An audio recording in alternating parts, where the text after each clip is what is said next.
What if I told you this golden, shattering, impossibly crispy masterpiece started as a single raw potato? No flour, no breadcrumbs, no eggs, just potato, salt, and a hot pan. Most people boil potatoes. Some people mash them. But almost nobody knows this technique. A method so simple and so satisfying that after today, you might never look at steak the same way again. This crispy potato cake costs less than $1 to make. It takes 50 minutes from cutting board to plate. And the crunch? You can hear it from across the room. Let me show you how.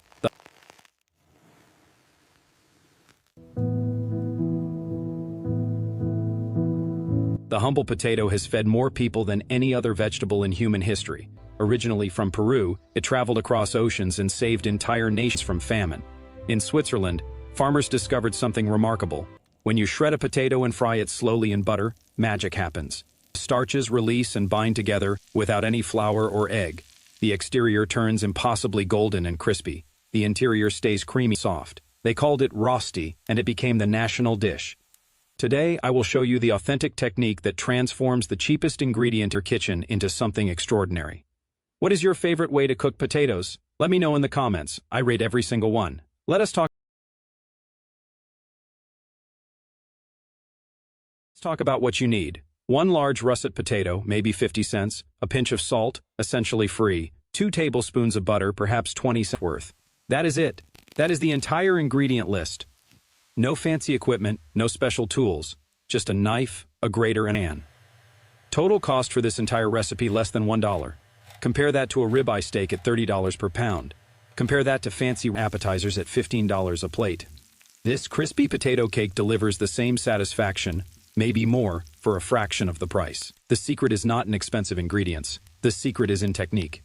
Preparation begins with choosing the right potato.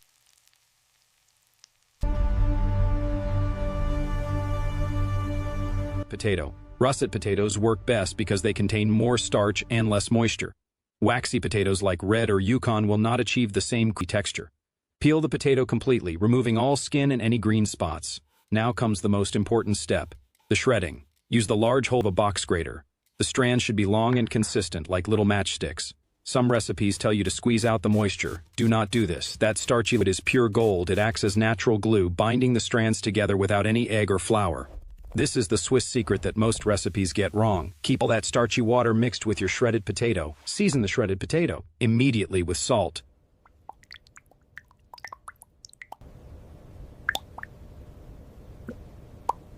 Use about half a teaspoon for 1 large potato. You can always add more later. Toss gently to distribute the salt evenly through all the strands. The salt will begin drawing out additional moisture, which sounds bad but is actually perfect. This extra liquid carries dissolved starch that will crisp beautifully in the hot butter. Now prepare your pan. Use a well-seasoned cast iron skillet or a non-stick pan about 8 inches in diameter. The size matters. Too large and your cake will be too thin and fragile. Too small and the center will not cook through properly. Place the pan over medium heat and add 2 generous tablespoons of butter. Watch the butter carefully as it melts and begins to foam. When the butter foam subsides and you see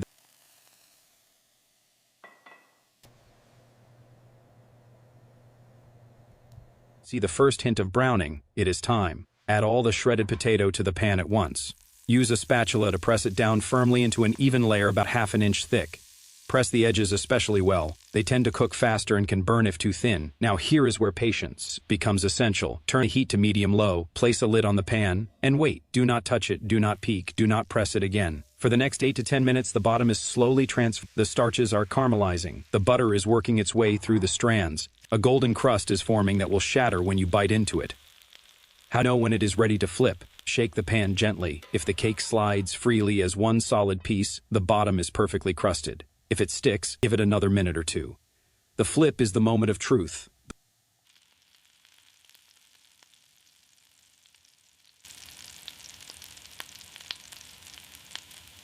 The most nerve-wracking 15 seconds of this entire recipe. You have 2 options.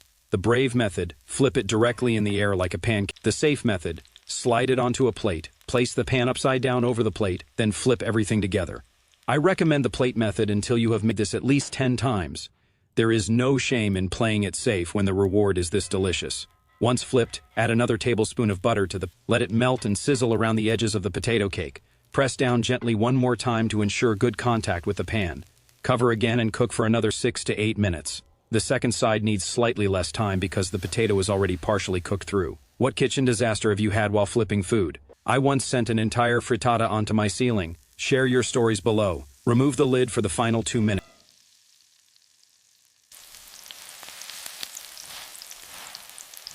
minutes. This allows any remaining moisture to escape and ensures maximum crispiness on both sides. You will hear the sizzling intensify as the surface dries out and crisps further. Shake the pan again. The cake should slide around effortlessly, completely free from the surface.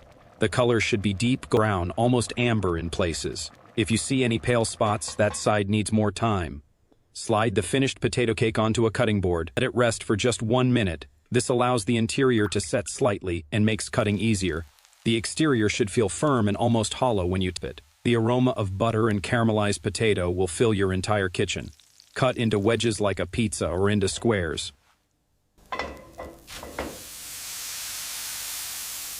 Whatever you prefer. Listen for that crunch as the knife breaks through the crust. The contrast between the shattering exterior and the creamy interior is what makes the dish so incredibly satisfying. Serve immediately while still hot and crispy. You can add toppings if you want. A dollop of sour cream, some fresh chopped, a sprinkle of flaky sea salt. But honestly, it needs nothing. The butter and the caramelization provide all the flavor you could want. From one potato and 15 minutes of simple technique, you have created something restaurant-worthy. Something that costs less than $1 but tastes like $1 million. Something crispy and golden and absolutely undeniably tastier than meat. This is proof that extraordinary food does not require expensive ingredients. It requires understanding, patience, and respect for simple techniques perfected over generations. If you enjoyed watching this transformation, give this video a thumbs up. Subscribe for more simple recipes that will change how you cook forever.